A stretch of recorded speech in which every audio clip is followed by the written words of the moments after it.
Hello, everyone. Welcome to the Love and Purpose Group. I'm Debra. And I'm Dr. Brown. And this is our free class called The Overcoming, not just about obstacles, but overcoming the 4 obstacles to love. And we're really excited that you're here and that you are open to hearing some wise wisdom from us about how to change your love life and get that really wonderful partner that we all want in our life. Yeah. And just so those of you that don't know us or don't know our work, our work is informed by current research in neuroscience, Jungian Psychology, and Eastern Philosophy.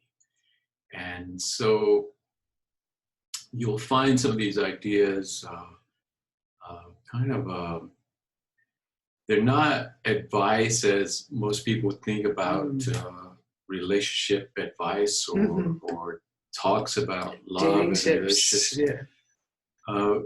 We treat people like adults, and we expect you to be, let's say, cognizant of deeper questions about love, existential questions, deeper elements of the psyche, that it's not just a superficial thing that we're dealing with, but that love really speaks to what traditionally people have called the soul. And so there's that soulfulness involved in it. And we hope you still enjoy it, because one of our primary challenges that we've taken on is, can we make those deeper concepts practical for people, where they can apply them in their everyday life? And some people have told us, your stuff is pretty deep, or we go pretty deep. But if you think about it, it's the most practical, because it really gets to the heart of what is your reality, what is the nature of your mind, what is the nature of, how you relate to people. And if you understand that, you're not wasting your time. When you're caught up in these delusions, then it's impractical, because you're kind of missing the mark and running after shadows. Yes. So what I found when I was single for a very long time, those of you who know me, and this is why I'm so passionate about this work, is because I didn't meet you until I was 41. Some of you are older than 41 and think, wow, I wish I met someone I was 41. Some of you are younger and saying, oh my God, I don't want to wait till I'm 41. But it felt like a never-ending battle to find love, and I just kept looking externally. And so these, what we're going to talk about tonight is really the deeper spiritual obstacles that we encounter along the way to finding that deep, meaningful, soulful relationship that we want. So are you guys ready? Excited? And so if you have questions, feel free to post them below. Hello, everyone who's joining me and saying hello. Howdy, hi. And I want you to just be open to the conversation. The replay will be available here in this feed after the call is over. So if you want to go back and listen, feel free to do that. So let's start with, there's 4 obstacles from a spiritual perspective that keep people from having, it's not that it keeps you from having a relationship, because anyone can fall into or stumble into a relationship, but it's really that true love, that true lasting love. That's what we're really after. Yeah, and keep in mind that we see love as really a spiritual quest. The great poet Rumi said, the wailing of broken hearts is the doorway to God. And what he meant is that longing and that heartbreak that often accompanies relationships and romantic relationships is really opening us up to our spirituality. I mean, it's our natural way of accessing that spirituality. And therefore, we're all on the same journey in that regard. But the understanding has to be there in order to really take advantage of it. And that's what we're going to talk about with these obstacles, and obviously their solution. So the first one is... Do we want to tell them what the four are, or do we want to reveal them one by one? I'd say let's reveal them one by one. Ooh, okay. So the first one is ignorance. Yes. And they're probably thinking, I've dated a lot of ignorant people. But we're talking from a spiritual perspective. Yeah, it's ignorance of a certain reality, meaning ignorance of the true nature of reality. And there it gets to the practicality of things. If you don't understand the true nature of reality, you're often wasting your time and wasting your effort because you're starting from the wrong assumption. It's like when people used to believe that the earth was flat.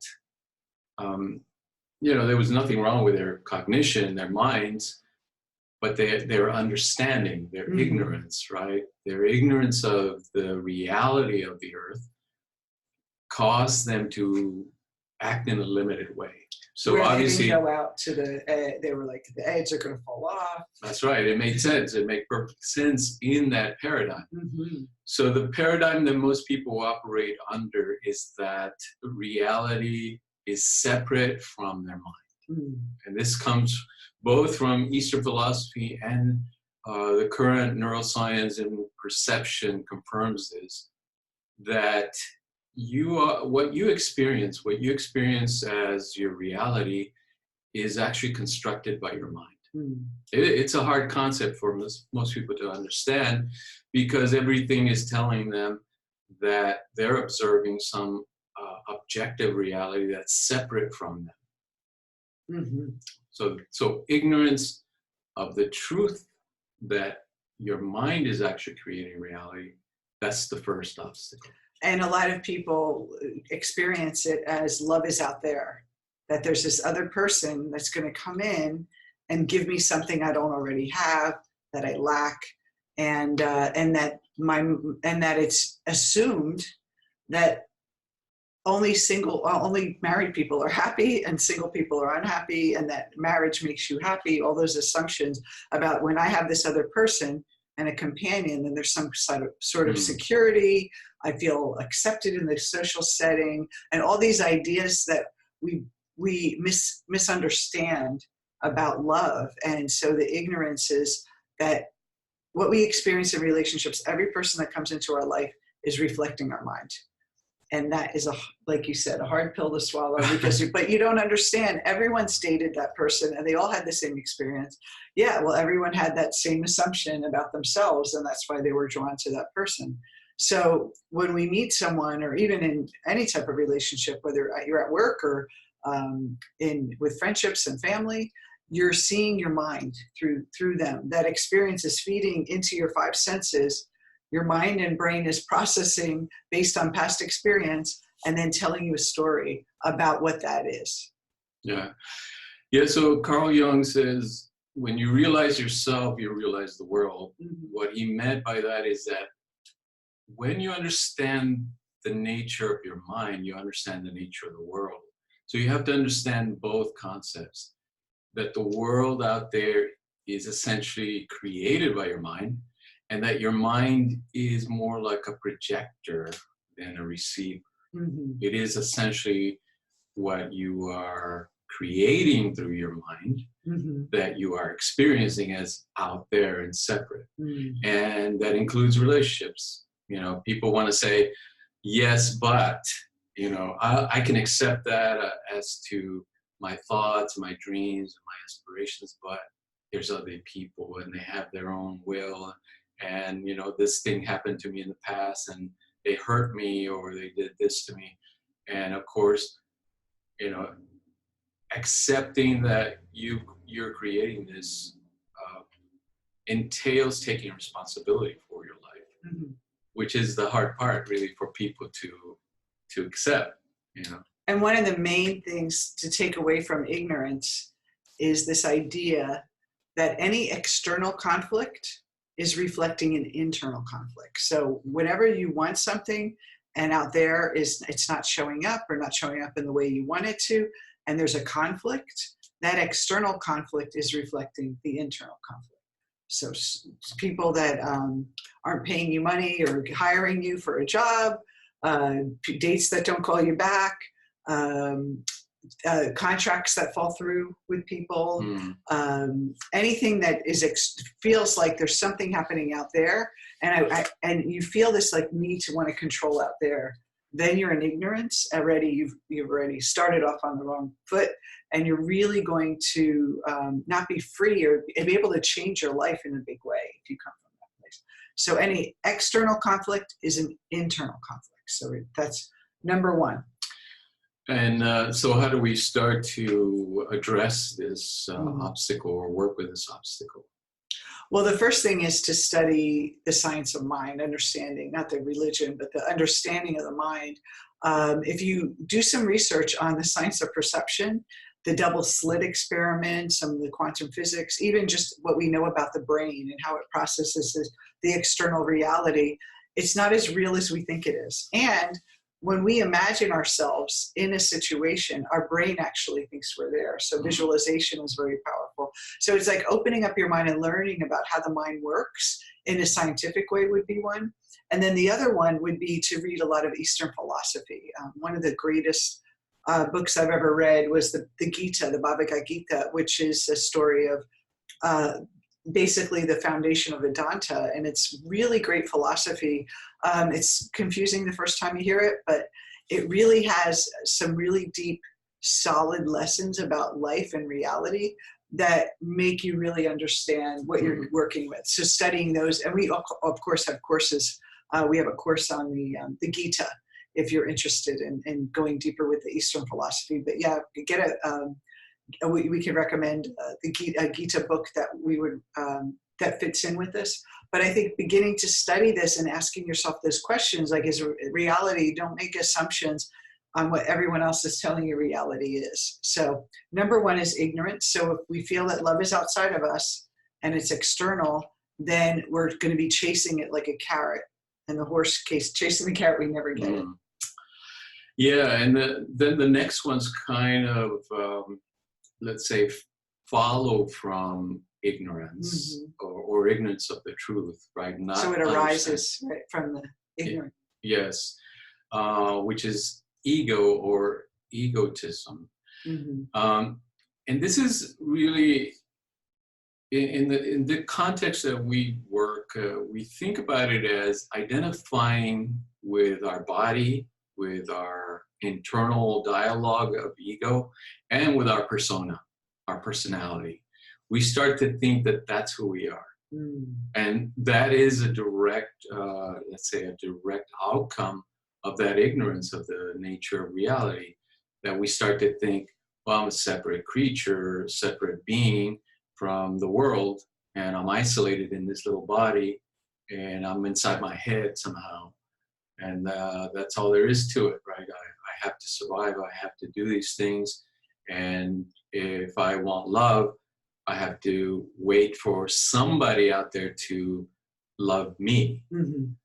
And that's error, basically. Well, it's also that idea that you have a persona, that's all you are. You're only this surface self. You're only the thoughts that you're aware of. You're only what you can experience on a conscious level. And we know that beyond the ego is much deeper levels. We have our personal unconscious, and then we have the collective unconscious in Jungian psychology, which is, a deeper realm that connects us spiritually to everything. So the whole idea that you are the universe is true. I mean, we do have, there's no separation.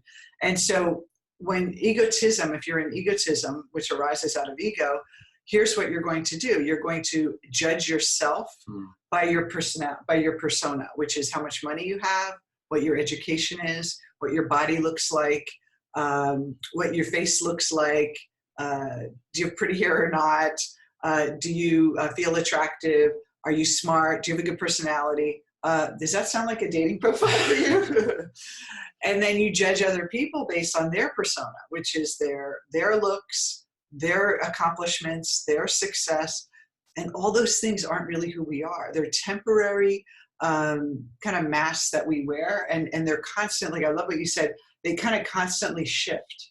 because there's a persona you are at home, and there's a persona you are at work, and there's a persona you are on dates, and there's a persona you have for your best friend. So who's the real you? And then how, if we try to match up in love based on that ego, it's not going to be deep. And that when we unconsciously match up like puzzle pieces based on our past conditioning, our unconscious conditioning, and we think we're choosing people because they're good looking, or they, like you said, they have the hair blowing in the wind, or they have the right look, or the right accomplishments, or things you have in common, that we make a good match.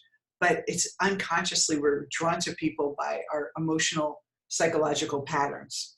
And so if we don't realize that that's what's happening, you are going to get heartache after heartache after heartache. Yeah. Or you're going to settle for a relationship just to not be alone, and it's never going to be really fulfilling. And we all know people like that. Yeah, because at this point, a lot of people object and they say, well, my friends have created relationships. Yes. They're married and they have kids and all that stuff. And of course, people can create relationships based on their persona, no doubt. Mm-hmm. But the way we see it is that it's a very precarious way to build relationships because of that ever-shifting persona. Mm-hmm. In other words, it's not really a solid thing. We feel ourselves to be a solid persona, but it's actually a mental construct that we create continuously based on our reaction to the world. And so we're letting the world and the experiences that we have in the world dictate to us who we are. Mm. And that's why we're constantly shifting and adapting, because the world is constantly shifting and adapting. And if you depend on that for that relationship, then you're going to be in trouble when circumstances change.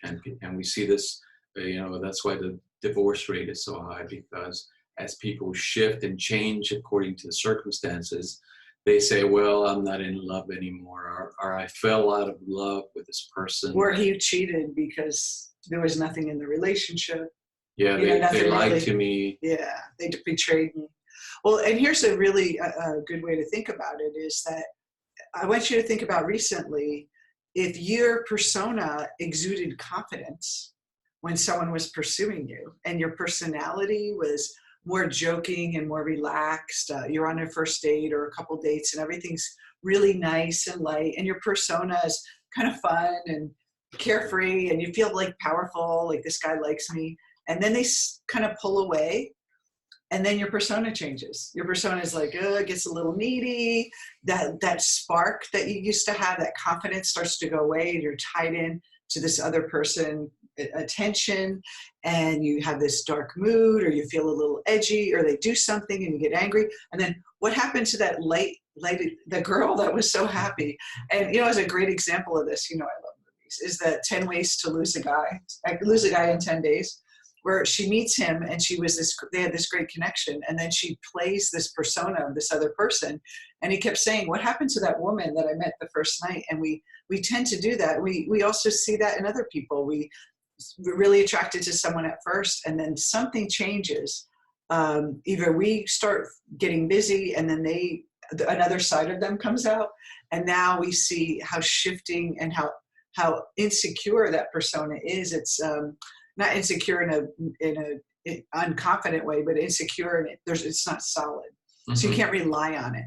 But most of us, that's all we do, is we build up these personas, and that's why we're so stressed out, and that's why we're feeling unsatisfied with life, because we're tying ourselves to this little tiny part of us. Yeah, and this is where the Jungian psychology comes in handy, because what he teaches is that this persona is conditioned by its past experiences. Mm-hmm. And what it's done is it's picked out certain traits as presenting to the world through its persona, and it rejects certain traits that don't fit its characteristics, and that becomes what he calls the shadow. Mm. And the shadow often ends up being a part of the relationship if the person is not conscious of this shadow.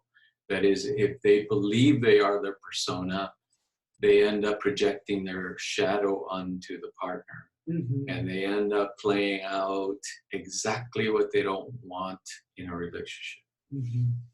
And so that's why Jung, we talk about that until you make that unconscious part of you conscious, it will direct your life.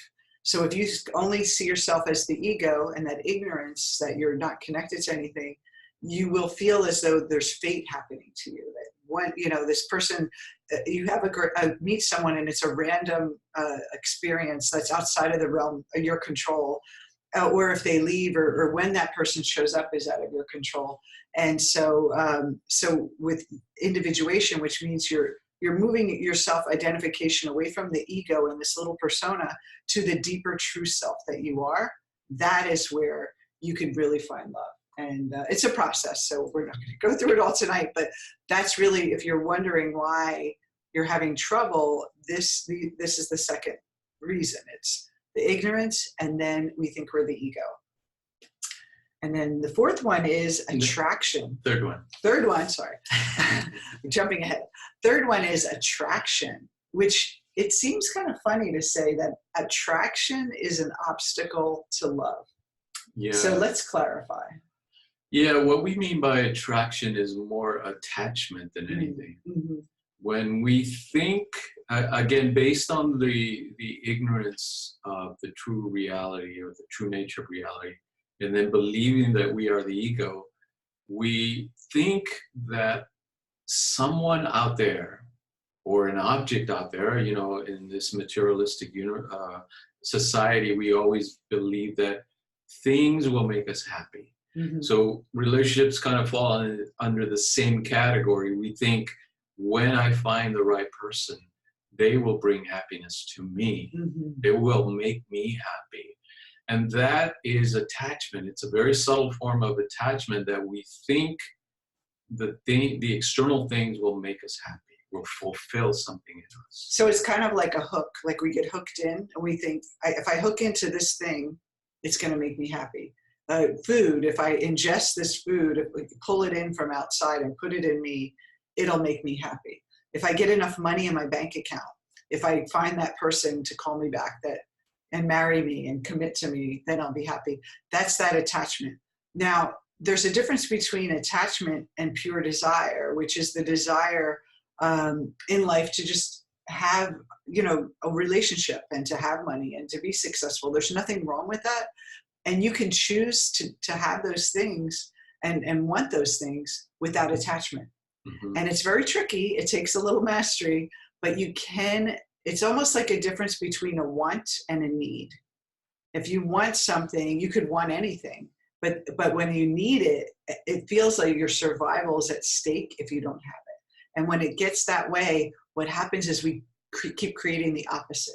Yeah. So I need to get married by the time I'm 30. I need to get married by the time I'm 35 or 40. I need to have babies. I need to get this person to call me. And it always feels that when you're attached, that the opposite shows up all the time. It's almost like you're pushing away the potential, and you're only attracting what you fear.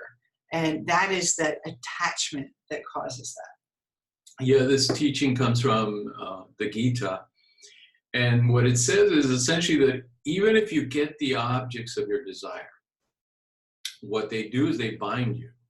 Because now you're afraid of losing those things. And so you're bound to them in a sense. You have to keep up this consumption of things. And if you notice, when you get the object of your desire, you want more.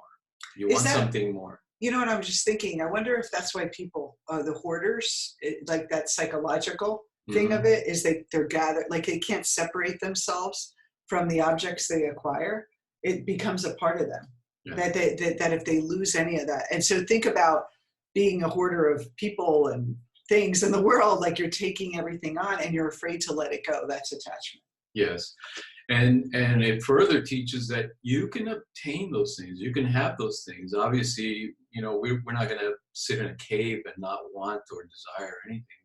We want to create relationships and families and jobs and success. But it says you can create those things with non-attachment or through non-attachment. You take action with focusing on the action itself, not the getting of the object. So enjoying the process like enjoying the process of meeting someone and looking forward to having that experience of love.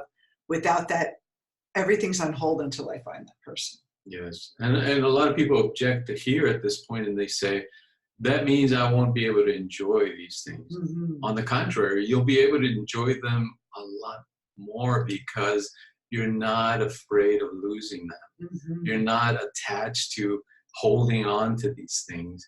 You're understanding the true nature that you can enjoy the moment Mm-hmm. without being attached to holding on to it and wishing it was permanent. And just one more thing before we get to number 4 is that think about does the thing you want, is it a choice to choose it, or is it a need? And so if you're choosing it, there's no attachment. You're like, I choose to have a relationship. But when you need it, there's that heaviness and that kind of fear and anxiety that comes around it. But you could choose it. It's just like going to a restaurant, choosing something on the menu and saying, oh, do I want the chicken or the beef tonight? That's a choice. And can you imagine going through life feeling that way of I'm just choosing my life versus I need it? And when you come from need, it's a deficit. It feels like there's a lack in you. And if you feel like a lack, remember the internal conflict is going to reflect externally. So if you feel lack, you're going to keep seeing lack. It's like you're never going to catch up. And even if you just consume more and more until you feel like it's never, like a bucket with holes in it that never gets filled up. And so remember, you want to live with that choice. And so ignorance of reality, ignorance of who you are, you're identifying with the ego, and then the attraction to these shiny objects that you think are going to make you happy. And then number 4 is? Yeah, number 4 is the opposite of this desirous attachment. It's aversion, meaning it's really the source of our fears and our phobias. We think that there are desirable things and that obviously that sets up the undesirable things.